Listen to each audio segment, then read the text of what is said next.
सबको जय मसीह की। मैं जतिन बब्बर और आप देख रहे हैं मसीह परिवार चैनल। तो जैसे कि आप सब जानते हैं कि मैं इस चैनल पे प्रभु का वचन आप लोगों तक पहुंचाने के लिए ये चैनल मैंने खोला हुआ है। तो आप देख सकते हैं हमारे चैनल पे अलग अलग पास्टर्स, अलग अलग प्रॉफिट्स की मैं वीडियो अपलोड करता हूं। अगर आपको हमारा चैनल अच्छा लगता है तो आप हमारे चैनल को सब्सक्राइब करें, हमारे साथ जुड़ें ताकि प्रभु का वचन आप तक पहुंच सके। और आप इस चैनल की वीडियोस को ज्यादा से ज्यादा शेयर भी करें ताकि जिन लोगों तक प्रभु का वचन नहीं पहुंचा है उन तक भी पहुंच सके। तो इस चैनल को सब्सक्राइब करें, लाइक करें और शेयर करें। सबको जय मसीह की। आइए सुनते हैं प्रभु के वचन को। कि मैं एक बार एक पेड़ को देख रहा था, तो उस पेड़ में के पास से जब भी मैं निकलता था तो मुझे मेरे घर के पास था, वहाँ से आवाज़ें आती थी मुझे, और उसी समय उसमें से आवाज़ आती थी, कभी मुझे डराती थी, तो मैं उसी समय डर जाता था। तो मैं उसी समय अपने पास्टर को बोलता था कि इस पेड़ के पास आके प्रार्थना कर। उसने मुझे कहा कि नहीं नहीं, बस तुझे प्रार्थना करना है। मैंने फास्टिंग किया, प्रेयर किया, और मैं बार बार जाता और मैं बोलता उसी समय इस वचन को पढ़ने का, जा पेड़ निकल जा, भाग जा यीशु के नाम में, चल खत्म, फ्री। लेकिन वो फिर वहीं का वहीं, पेड़ में से आवाज़ें फिर वहीं। लेकिन मैं उसको इस वचन से पढ़ने लगा कि उखड़ जा। लेकिन मैं 3 दिन परेशान हो गया और प्रभु से मैंने पूछा फास्टिंग में, मैंने कहा ये पेड़ क्यों नहीं उखड़ रहा। परमेश्वर ने कहा, कह रहा कि तूने पढ़ा नहीं ध्यान से, उस वचन को ध्यान से पढ़। लिखा उखड़ जा, लेकिन समुद्र में जा पड़ और मन में संदेह ना करे, वरन प्रतीति करे कि जो कहता है वो हो जाएगा। हुआ नहीं है, इसका मतलब जब आप प्रेयर करते हैं तो उस समय नहीं होता, लेकिन कह रहा हो जाएगा। इसको समझना है। कह रहा कि अगर आप कहेंगे चल ये बीमारी उखड़ जाए, और आगे लिखा करे आपके पास लोग आएंगे कहेंगे उखड़ी तो है नहीं, आप उसको बोलो उखड़ जाएगी, एक टाइम है उसका, और इसी समय उखड़ जाएगी, तो उसके लिए वो हो जाएगा। इसका मतलब यहाँ पर लिखा। लेकिन जिसने इस बात पर विश्वास कर लिया कि मेरे लिए वो बीमारी उखड़ जाएगी, मैं विश्वास करता हूँ परमेश्वर, मैं चर्च आता रहूँगा, मैं विश्वास करता हूँ परमेश्वर लोन उतर जाएगा, मैं आ रहा हूँ चर्च आता रहूँगा, मैं तेरी भक्ति करता रहूँगा, मैं तेरी प्रेयर करता रहूँगा, मैं विश्वास करता हूँ मैं इस जंग को जीत लूँगा और मैं आशीषित हो जाऊँगा यीशु मसीह के नाम में। आप ऐसे ही कह रहे हैं कि आप विश्वास करें कि एक ना एक दिन आपकी समस्या उखड़ जाएगी यीशु मसीह के नाम में। आप जो मांग रहे हैं आपके लिए हो जाएगा। आप जो करना चाहते हैं वो कर पाएंगे, लेकिन आप जब तक नहीं कर पाएंगे जब तक, कह रहा है कि आप अपने आप को नम्र और दीन नहीं करेंगे। पहाड़ पर जो है वो सीधे चढ़कर नहीं चढ़ा जाता, कह रहा है कि वो झुककर चढ़ा जाता है। इसका मतलब बुद्धि की कमी होने के कारण कई बार जो है लोग अकड़ते फिरते हैं। एक आदमी था, उसके पास जॉब नहीं थी और उसकी पत्नी लाइव देखती थी, और उसको कोई प्रॉब्लम भी था, तो उसी समय बच्चा नहीं था उसके पास, तो उसी समय उसके शुक्राणु कम थे उस आदमी के, तो उसकी पत्नी लाइव देखती थी हमारा, और उसने उसको कहा कि दिल्ली से कि हमें प्रॉफिट बजिंदर जी के पास ले चलो। लेकिन वो बोलता है, कह रहा वो अकड़ू था आदमी, वो कहता है कि झुकना ही नहीं चाहता, कहता है अरे वो तो क्रिश्चियन बनाते हैं, ईसाई है। वो कहती है मैंने बाइबल पढ़ा, इसके अंदर ईसाई शब्द एक भी नहीं है। तो उसी समय वो आदमी इतना मतलब उसके साथ इतनी बड़ी बड़ी प्रॉब्लम्स होने लगी, तो एक दिन वो सुसाइड करने के लिए उसकी पत्नी जा रही थी। तो उसी समय उसने कहा कि नहीं नहीं भगवान, मैं तुझे लेकर चलता हूँ। जब वो चर्च में आई तो मैं आप विश्वास करेंगे 4 महीने के अंदर ही उसके जीवन में परमेश्वर ने चमत्कार कर दिया, और वो 5वें महीने में प्रेग्नेंट होगी। आज भी वो 5 महीने हो गया प्रेग्नेंट है। एक लुधियाने की भी लेडीज है, उसके साथ भी ऐसा ही हुआ, और वो जब उसका पति विश्वास नहीं कर रहा था तो उसने अपने पति को कहा विश्वास कर, नहीं तो मैं जाऊंगी चाहे वो तो मुझे छोड़ दे। और उसी समय जब वो आई चर्च के अंदर तो वो आज 5 महीने हो गए प्रेग्नेंट है। मैं वो छोटी सी गवाही आपको सुनाऊंगा बाद में। परमेश्वर ने आशीष दी है। अगर आज आप किसी प्रॉब्लम में, किसी समस्या में, तो आपको चिंता करने की जरूरत नहीं है। पवित्र आत्मा कह रहा है कि आपको सिर्फ झुकने की जरूरत है। कह रहा आज्ञा मानना ही एक पहाड़ है। कह रहा है कि बहुत सारे लोगों के जीवन में आज्ञा नहीं मानते, इसलिए उनको पहाड़ जैसी समस्याएं लगती हैं। नमान जो है उसको एक कोढ़ जैसी बीमारी होगी, लेकिन उस समय में उसको परमेश्वर के किसी भक्त ने, उसको एक लड़की ने उसको बोला कि तू एलीशा के पास जा, प्रॉफिट के पास जा, और जैसे वो तेरे लिए प्रेयर करेगा और तेरी वो पहाड़ जैसी समस्या खत्म हो जाएगी। तो उसी समय वो और एक वचन दिखा, भजन संहिता 24 का 3-4। हाँ, पढ़ते देखो क्या लिखा। यहोवा के पर्वत पर कौन चढ़ सकता है, हाँ, और उसके पवित्र स्थान में कौन खड़ा हो सकता है। डब्बी बना के रख। जिसके काम निर्दोष और हृदय शुद्ध है, जिसने अपने मन को व्यर्थ बात की ओर नहीं लगाया, हाँ। और ना कपट के साथ शपथ खाई है। देखो आपके सामने क्लियर लिखा यहाँ पर, कह रहा है कि यहाँ क्या हो रहा था। आज्ञा मानना एक पहाड़ लगता है कई बार, लेकिन यहाँ पर लिखा यहोवा के पर्वत पर कौन चढ़ सकता है। कह रहा वो चढ़ेगा जो नम्र होगा। कह रहा है पवित्र स्थान में कौन खड़ा हो सकता है। कह रहा है जो दीन होगा, जो कपट नहीं होगा, जिसके मन में कपट नहीं होगा, जिसके मन में छल नहीं होगा, जिसके मन में घमंड नहीं होगा, जिसके मन में ईर्ष्या नहीं होगी।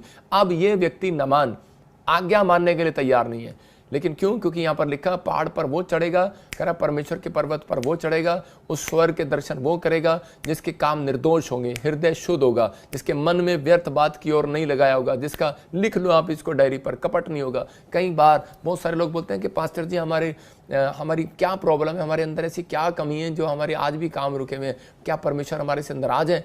मैंने एक बहन को बताया, मैंने कहा नहीं आप चिंता ना करो, लेकिन आप अपने आप इस वचन को पढ़ो बार बार। भजन संहिता 24:4 जब बताया तो उसको समझ में आ गया कि मैंने कई बार लोगों पर दोष लगाया, मैंने कई बार अपने हृदय को शुद्ध नहीं रखा, दूसरों के लिए दया नहीं रखी अपने अंदर, और कई बार मेरे मन में व्यर्थ सी बातें आती रहती हैं कि मेरी सास मेरे बारे में ऐसे बोलती है, वो मेरे बारे में ऐसे बोलता है, अलग तरह के विचार आते हैं और हम कपटी हो जाते हैं, मतलब कपट करते हैं, छल करते हैं। कहते मैंने कई बार बिजनेस में कपट किया, मैंने कई बार अपने पति से झूठ बोला, कई बार मैंने ऐसे ऐसे काम किए। तो मतलब कि आज इस समय हो सकता है आप में से कोई ऐसा जन बैठा हो और उसके काम ना बन रहे हो और आप इस वचन को ध्यान से सुन रहे हो और पढ़ रहे हो, मतलब कि आप उस पहाड़ पर, मतलब वो पहाड़ क्या है, मतलब आप कार लेना चाहते हैं लेकिन आप ले नहीं पा रहे, उस पहाड़ पर चढ़ नहीं पा रहे, आप घर लेना चाहते हैं लेकिन वहां नहीं जा पा रहे, आप बिजनेस करना चाहते हैं नहीं जा पा रहे। आप ये लाइन सिर्फ 3 बार बोलो कि परमेश्वर मैं आज से निर्दोष करा कि मुझे निर्दोष कर दे, मैं अपना हृदय शुद्ध करूंगा, मैं आज से अपने मन को व्यर्थ बातों में नहीं लगाऊंगा, कि व्यर्थ चिंता नहीं करूंगा, कह रहा मैं कपटी नहीं रहूंगा, मैं कपट नहीं करूंगा, मैं घमंड नहीं करूंगा। ये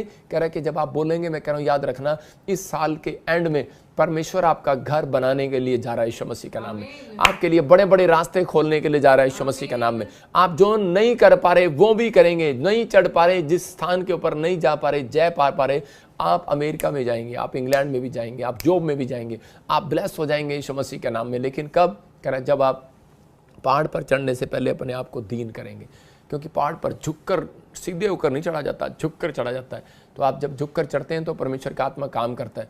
तो इसी समय यहाँ पर कह रहा है नामान के बारे में हम देखते हैं एक जगह पर, नामान जो है, नामान उस समय में इतना घमंडी, कपटी, हृदय शुद्ध नहीं, उसका कुछ भी नहीं, और जिस समय वो प्रॉब्लम में था, लेकिन वो उसको पहाड़ जैसी आज्ञा लग रही थी। वो जब एलीशा के पास गया तो उसने कहा मेरे सिर पे हाथ रख, मेरा कोढ़ चला जाए, तेरी प्रार्थना से मैं सुनता हूँ कि लोग चंगे हो जाते हैं। लेकिन उसने कहा मैं तेरे लिए प्रार्थना नहीं करूंगा, जाकर पानी में डुबकी ले ले, यहाँ पर नदी है उसमें डुबकी ले ले। लेकिन वो उसको पहाड़ जैसी लगी, क्योंकि सवेरे सवेरे ठंड में अगर मैं कहूँ आपको 4 बजे आपको बर्फ वाली सिल्ली के साथ नहाना है, बाल्टी में बर्फ डालकर, तो आप नहीं नहाएंगे। तो ऐसे ही इसको भी ऐसा लगा कि यार इतना नहाना, सुबह कौन उठेगा, आज्ञा नहीं मान रहा है। आज हो सकता है कि आज बहुत सारे लोगों को कह रहा है जब परमेश्वर की आज्ञाएं बताई जाती हैं, शराब नहीं पीना, आपको गाली नहीं देना, आपको ये चीज़ें छोड़नी है, तो उनको लगता है बैप्टिज्म लेना, तो उसी समय उनको पहाड़ जैसा लगता है। लेकिन आपको अगर अपनी बरकत खुलवानी है तो आज रात इस बात पर विश्वास करना है, क्योंकि परमेश्वर उन लोगों को जो चर्च में बैठे हैं, जो ब्रांचों में मुझे देख रहे हैं, जो ऑनलाइन देख रहे हैं, जो घर से देख रहे हैं, जो फॉरेन से देख रहे हैं, मैं उन लोगों के लिए गुड न्यूज़ लेकर आया हूँ, क्योंकि परमेश्वर आज आपके सामने कह रहा है कि उस पहाड़ को, बीमारी वाले पहाड़ को हटाने के लिए जा रहा है यीशु मसीह के नाम में, समस्या वाले पहाड़ को हटाने के लिए जा रहा है यीशु मसीह के नाम में। एक आदमी था और वो ऑफिसर था चंडीगढ़ में, और उसको गांठें, ट्यूमर हो गया। उसकी पत्नी ने उसको 3 बार कहा कि हम प्रोफेट विजेंद्र सिंह मिनिस्ट्री में चलते हैं, लेकिन उसने कहा नहीं, वो राजस्थान कहीं झाड़ा लगवाने जा रहा था, लेकिन वहाँ से भी जवाब दे दिया। तो उसके बाद जब वो यहाँ पर आया तो उसी समय उसने अनॉइंटिंग वाटर ऑयल यूज़ किया और स्पेशल एंड प्रे कराई, और उसके बाद वो ठीक हो गया। और आप मान सकते हैं जो ऑफिसर मान नहीं रहा था, घमंड कर रहा था, कब उसके अंदर कह रहा कि उसका हृदय शुद्ध नहीं था यीशु मसीह के लिए, वो कुछ कुछ बोल रहा था, उसके मन में व्यर्थ विचार आ रहे थे कि पता नहीं कौन है, ये पैसे ठगते हैं, ये क्या फलाना ढीमका, हो सकता है किसी के मन में ऐसा आता हो। लेकिन उसने उस दिन अपने आप को नम्र किया और झुक गया, और उसने माफ़ी मांगी परमेश्वर से, और उसी समय उसने कहा कि परमेश्वर मैं अब तेरे पहाड़ पर चढ़ सकता हूँ, मुझे विश्वास है ये समस्या वाला पहाड़ हट जाएगा, आज मेरे सामने से बीमारी वाला पहाड़ हट जाएगा। और आप विश्वास करना कि उसके 3 हफ्ते के बाद उसकी रिपोर्ट में बिल्कुल नॉर्मल आई, कैंसर उड़ गया। आप विश्वास कर सकते हैं या नहीं तो मुझे नहीं मालूम, लेकिन आज उन लोगों के लिए मैं घोषणा करता हूं, कह रहा 1 साल बीतने से पहले, मैं कह रहा हूं ये साल खत्म होने से पहले एक बड़े से बड़ी समस्या का पहाड़ आपके ऊपर से हट रहा है यीशु मसीह के नाम में। अपने हाथों को उठाओ और इसी समय खत्म कर लो उस पहाड़ को यीशु मसीह के नाम में। बोलो कि खत्म हो जाए आज वो पहाड़ यीशु मसीह के नाम में। लेकिन वो पहाड़ कब खत्म होगा, कह रहा है कि जब आप विश्वास करेंगे।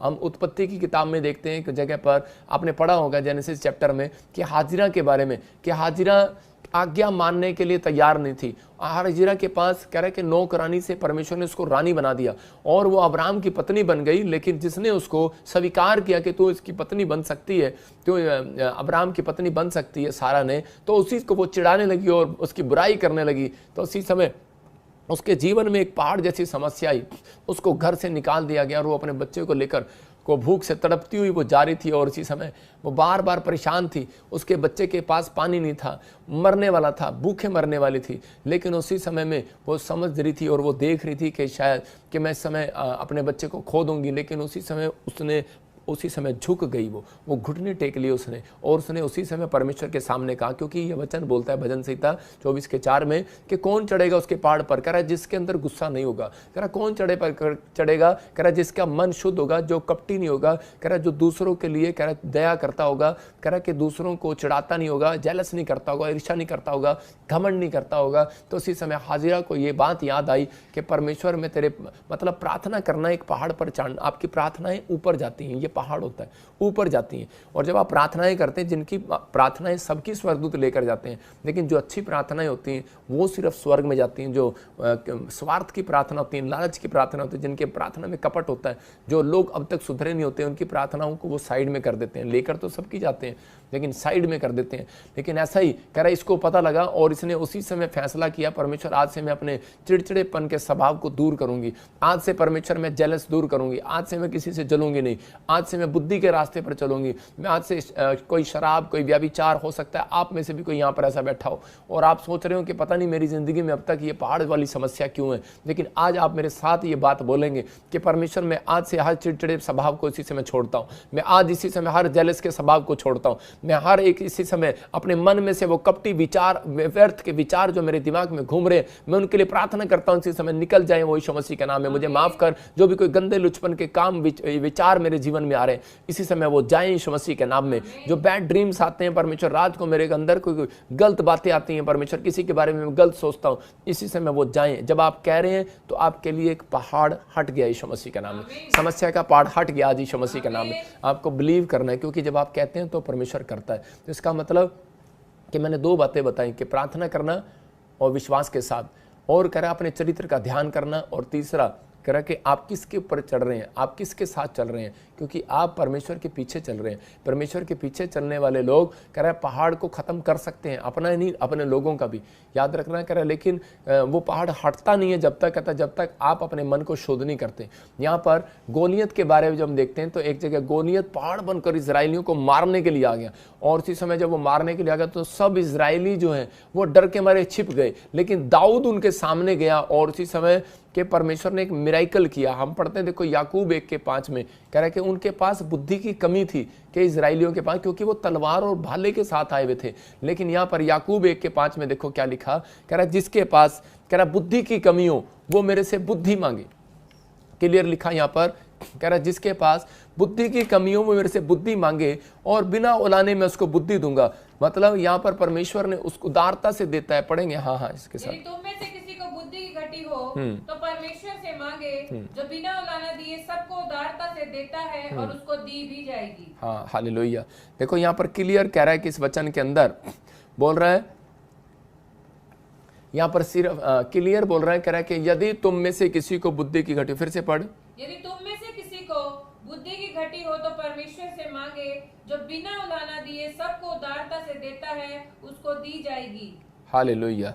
यहाँ पर हाँ क्लियर बोल रहा है, क्लियर कह रहा है कि यहाँ पर कि अगर आपके पास बुद्धि की कमी है तो बुद्धि मांगे। इजराइलियों के पास बुद्धि की कमी थी और उसी समय वो क्या कर रहे थे, गोलियत से डर रहे थे, क्योंकि वो पहाड़ जैसा चौड़ा आदमी खड़ा था। तो उसी समय क्या हुआ कि लेकिन दाऊद के पास एक बुद्धि थी, क्योंकि वो सालों साल से परमेश्वर से बुद्धि मांग रहा था। वो प्रार्थना में ये नहीं मांगता था परमेश्वर मुझे राजा बना दे, मुझे गवर्नमेंट जॉब दे दे, मुझे ये दे दे, मुझे वो दे दे। मांगता वो बाद में था, लेकिन पहले परमेश्वर से बुद्धि मांगता था। मैं कह रहा हूँ हफ्ते में एक दिन परमेश्वर से बुद्धि मांगो, पवित्र आत्मा आपको वो बुद्धि देगा, आपको बताएगा कि आपको कहाँ जाना है, आपको कौन सी जॉब में फार्म डालना है, कौन से घर में आपको लोन लेना है, कौन से बैंक में लोन लेना है, कौन से विदेश के लिए आप वीज़ा लगाओ, वहाँ पर आपका आइलेट्स क्लियर हो जाएगा। मतलब क्या PR के लिए कहाँ जाना है। तो आपको अपने अंदर ये बातों को समझना है और आप गुड न्यूज़ को देखेंगे। यहाँ पर उसी समय दाऊद ने क्या किया अपनी लाइफ में, दाऊद ने उसी समय जो एक गुलेल लिया और उसी समय उसको गुलेल से मारा। परमेश्वर ने उसको कहा कि तलवार से नहीं बेटे, कह रहा तू गुलेल से और एक पत्थर से उसको मार। उसने कहा क्यों? क्योंकि परमेश्वर ने उसको व्यवस्था विवरण मतलब कि पुराने नियम में बताया। कह रहे कि पुराने नियम में पत्थर करके जो परमेश्वर की बुराई करता था उसको पत्थर करके मारा जाता था। तो कह रहा है कि इसने परमेश्वर को ललकारा, इंसान को नहीं ललकारा। तो कह रहा है कि ये तलवार से नहीं मरेगा इंसान। कह रहा है कि अगर आज इंसान की बुराई करता है वो ट्रक से मरता है, कार से मरता है, बीमारी से मरता है, कर्जे से मरता है। कह रहा है कि आज ये पत्थर से मरेगा। और उसी समय उसने गुलेल चढ़ाई और पत्थर से मार दिया उसको उसी समय। इसका मतलब ये है कि मैं ये इसलिए बता रहा हूँ दाऊद की कहानी को, क्योंकि ताकि आप इस परमेश्वर से जब बुद्धि मांगे तो आपके पास हो सकता है बड़ा पैसा हो, तलवार की तरह हो, आपके पास तोप भी हो, आपके पास बड़े पैसे भी हो, आपके पास सोना भी हो, चांदी भी हो, आपके पास गवर्नमेंट जॉब भी हो, आपके पास बड़ा नाम भी हो, बड़ा पैसा, बड़ी शोहरत हो, लेकिन आपकी समस्या वहीं पर वहीं खड़ी हो। लेकिन परमेश्वर से आप प्रार्थना करें, संडे चर्च आए, बुद्धि मांगे, और वीरवार ऑनलाइन में आप हमेशा बीज बोकर कहें परमेश्वर कि मुझे वो बुद्धि दे जैसे तूने सुलेमान को दिया, वो बुद्धि दे परमेश्वर जो तेरे पास है परमेश्वर। तो मैं कह रहा हूं कि वो बुद्धि आज आपको आएगी। और परमेश्वर मैं कह रहा हूं आपको परेशान होने की जरूरत नहीं है। इस हफ्ते में आपके लिए परमेश्वर एक रास्ता निकालने वाला है यीशु मसीह के नाम में। कह रहा मूसा ने बुद्धि थी मूसा के अंदर, इसलिए उसने समस्याओं में हाथ उठाया। जब लाल समुद्र सामने आ गया तो उसी समय उसने दुश्मन पीछे थे मारने के लिए उसने हाथ उठाए। लेकिन आज लोगों के अंदर बुद्धि नहीं है। कह रहा है कि बीमारियां, कह रहा है कि बीमारियों पर कंट्रोल करने वाला यीशु मसीह चमत्कार करने वाला जिंदा है संसार के अंदर, लेकिन वो लोग उसके लिए हाथ उठाना नहीं चाहते, चर्च आना नहीं चाहते, प्रार्थना करना नहीं चाहते। लेकिन जो लोग चाहते हैं, कह रहा है ऑनलाइन प्रेयर में बैठते हैं, आज झुक गए हैं, विश्वास कर रहे हैं और अपने अंदर से उस कपट को, इस ईर्ष्या को उन लोगों के लिए निकाल दिए। हो सकता है आपके भाई के लिए, आपके परिवार के लिए हो, आपके सौतन के लिए, आपके किसी के लिए हो, लेकिन उस समय आपको उसी समय वो बात निकाल देनी है जो आपके दिमाग में चल रही है। हाजिरा क्यों प्रॉब्लम में गई, क्यों समस्या को देखा उसने? क्योंकि वो अपनी सौतन के साथ, उसको सौतन लग रही थी सारा, और उसके साथ उस बदतमीजी कर रही थी। मैं कह रहा हूँ कि हो सकता है आज एक घर में आप दो पत्नी रहती हो, एक घर में कह रहा आपका कोई प्रॉब्लम हो गया हो, लेकिन आज हो सकता है कह रहा आप किसी समस्या में हो, आपका भाई, आपकी जेठ, आपकी जेठानी, आप भाभी परिवार में, लेकिन आप जल रहे हो, ईर्ष्या कर रहे हो। यही कारण है कह रहा कि समस्या के पहाड़ खड़े हो जाते हैं। आज उसको गिराना है। कह रहा परमेश्वर कह रहा कि आज तो वो जय पाएगा।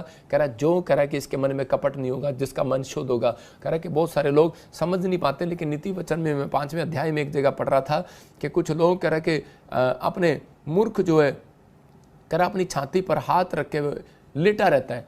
कह रहा मूर्ख जो है, नीति वचन का मैंने तेरे को भेजा था, नीति वचन का 5वें अध्याय में मैं एक जगह पढ़ रहा था तो वहां पर क्लियर लिखा, हाँ कह रहा मूर्खों के बलिदान चढ़ाने से उत्तम है, क्योंकि वे नहीं जानते कि बुरा कहते हैं। बातें करने में उतावली ना करना और ना अपने मन से कोई बात उतावली में परमेश्वर के सामने निकालना।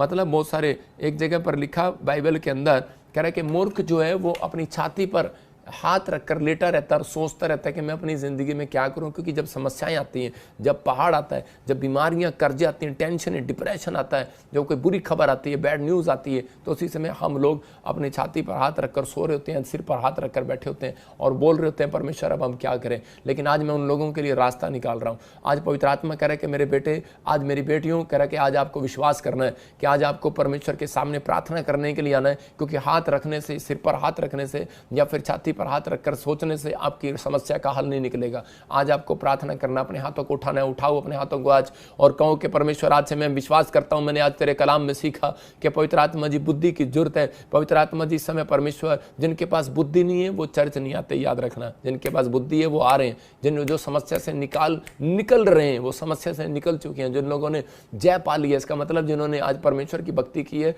वो इस समय पवित्र आत्मा के सामने जय पा चुके हैं। पवित्र आत्मा जी मैं इस समय परमेश्वर प्रार्थना करता हूं, आज इन्हें बुद्धि दे पिता परमेश्वर, बिजनेस करने के लिए बुद्धि दे। आज इन्हें परमेश्वर सेवकाई करने के लिए बुद्धि दे परमेश्वर। आज इन्हें जंग जीतने के लिए बुद्धि दे, आज बीमारियों से लड़ने के लिए बुद्धि दे परमेश्वर। आज इन्हें पवित्र आत्मा फाइनेंस, जो इनमें कर्जा है पवित्र आत्मा, जिनका पैसा बिजनेस में क्यों नहीं आ रहा परमेश्वर, क्योंकि एक दुकानदार आप देखते हैं कि वो दुकानदार अपनी बुद्धि को यूज करता है 50%, 40%, आ जाओ, वो रोज यूज करता है कोई ना कोई तरीके।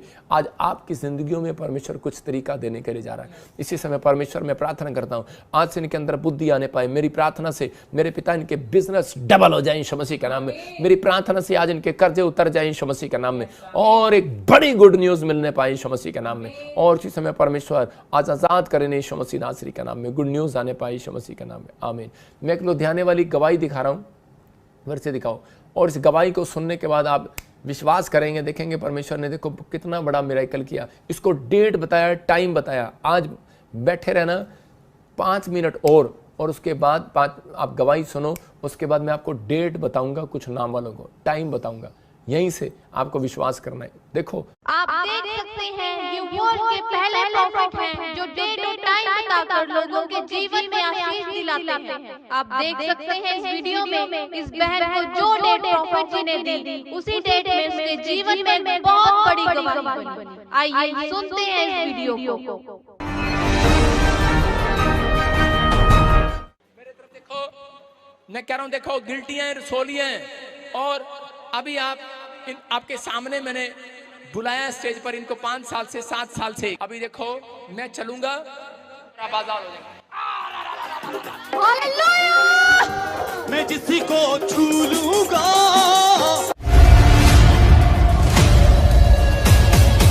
पवित्र कर दूंगा। जाओ चेक करो, गिल्टियां गांठें एक भी शरीर में नहीं है। तारीफ करो जोर से यीशु मसीह के नाम में। राजियां दा राजा साडे नाल नाल रहंदा है, राजियां दा राजा साडे नाल नाल रहंदा है। प्रॉफिट जी इस बहन की बहुत ही बड़ी गवाही है। ये बहन अपनी गवाही में बता रही है पेट में गांठें थी जो पकड़ में आती थी, अभी भी आपने बोला चेक करा। अभी देखो मैं चलूंगा, बाजार हो जाएगा। हालेलुया! मैं जिसी को छू लूंगा पवित्र कर दूंगा। शक्तियां आजाद हो चुके। जब यीशु नु मैं अपना बनाया ते दुखा जो रिहाई हो गई। कितने टाइम से थी गिल्टी है ये? 1 साल से थी पापा जी। अभी क्या हुआ? अभी क्या हुआ? अभी मैं चंगी हो गई हूँ। अभी चंगी होगी? हाँ जी पापा जी। कितने बच्चे चाहिए तेरे को? मेरा हो गया शादी पापा जी। मैंने बहुत तंग हूँ पापा जी, मैंने बहुत दवा कराई, कहीं पे मेरा इलाज नहीं हुआ पापा जी। कहाँ आई है तू आज? कहाँ आई है? कहाँ आई है तू आज? कहाँ आई है? ताजपुर चर्च में आई हूँ, परमेश्वर यीशु के लेके आई हूँ। इसको आज तेरे को कितना टाइम हो गया बच्चे नहीं तेरे पास? 4 साल हो गया पापा जी, मेरा 5 साल लगने वाला शादी का। विश्वास करो, विश्वास करो, विश्वास करो, विश्वास करो।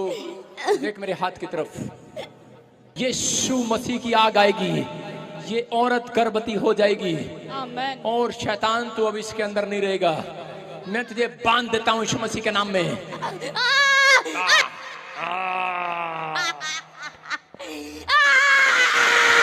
ये ले 2022 पूरा दिसंबर तक बांध दिया तुझे, और बच्चा भी होगा 2023 में, और तू भी बाहर जाएगा यीशु मसीह के नाम में। फ्री। वाओ! प्रॉफिट जी ने की इस बहन के लिए चैलेंज भरी भविष्यवाणी। राजियां दा राजा साडे नाल नाल रहंदा है, राजियां दा राजा साडे नाल नाल रहंदा है। प्रॉफिट जी इन सब की बहुत बड़ी गवाही है। बता रहे हैं कोई 2 साल से, कोई 4 साल से, कोई 10 साल से बेबी ब्लेसिंग के लिए ले रहे थे, पर इनका मिल नहीं पा रही थी। जब विश्वास के साथ ताजपुर चर्च में इन्होंने वाटर ऑयल का इस्तेमाल किया और परफेक्ट वर्क को रिसीव किया, आज सब के सब बेबी बॉय के साथ ब्लेस हो चुके हैं। मैं जिसी को छू लूंगा पवित्र कर दूंगा। आपने देखा अभी कि जब मैंने इसके लिए प्रोफेसी किया, डेट टाइम बताया 27 अगस्त और मार्च को बताया 2022 में, और परमेश्वर ने 23 में वो पूरा कर दिया। मैं उन लोगों के लिए बोल रहा हूँ कि जो लोग विश्वास कर रहे हैं कि आज पवित्र आत्मा मेरी ज़िंदगी में काम करेगा, तो अपने हाथों को उठाऊं और इसी समय परमेश्वर आपकी ज़िंदगियों में 100 गुना बरकत दे, आदि यीशु मसीह का नाम में।